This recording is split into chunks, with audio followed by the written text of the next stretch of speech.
Liberté, égalité, fraternité. Vous l'avez certainement entendu parler quelque part, c'est la devise de la République française. Mesdames et messieurs, recevez mes civilités. Genre et égalité de sexe. Un sujet très tabou mais qui devient de plus en plus d'actualité et thème de débat. Déjà, de quand se forme? Le premier camp est celui de ceux qui pensent que je vais m'opposer à cette motion tout en coupant, défrichant et brûlant tout argumentaire qui tourne autour de cette thématique. Alors que le second camp est celui de ceux qui pensent que je vais prendre la défense de cette motion. Eh bien, j'ai longtemps prié pour opérer un choix définitif et je me suis retrouvé dans le second camp. Bonne nouvelle, au-delà d'être humaniste, je suis également féministe. Étant donné que les féministes adorent la complicité dans la simplicité, on va aborder cette thématique à travers 3 arguments. Premièrement, l'égalité des droits.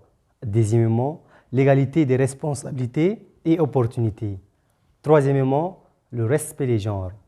Maintenant, il est temps de s'armer de courage et foncer à la défense de nos arguments. D'abord, et pour être plus précis, on ne réclame pas à travers ces mots égalité, la même taille entre hommes et femmes, les mêmes pointures de chaussures, la même voix et même les mêmes gestuels. Non, non, non. Loin de tout cela, égalité pour nous est basée tout simplement sur l'égalité politique, l'égalité civile et l'égalité sociale. L'égalité politique voudrait que tous les êtres vivants aient le même droit. Par exemple, le droit de voter, le droit de choisir librement son candidat et aussi le droit de candidater à des élections. Ensuite, l'égalité des opportunités et des responsabilités dans l'emploi et le travail subit permanemment des discriminations. Ici, les femmes seules ne sont pas discriminées, mais il y a aussi certains hommes qui se voient refuser l'accès à un travail, à une formation et perçoivent des maigres salaires à cause de leur orientation sexuelle et de leur genre.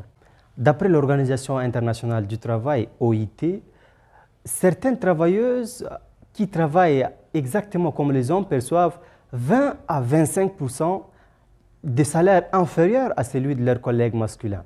Ont-elles choisi d'être filles? Ont-elles choisi d'être discriminées? Je ne le pense pas.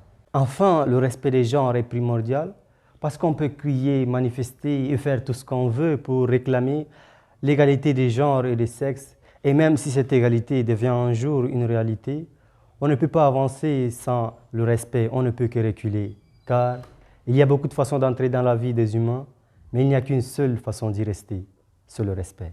Salam.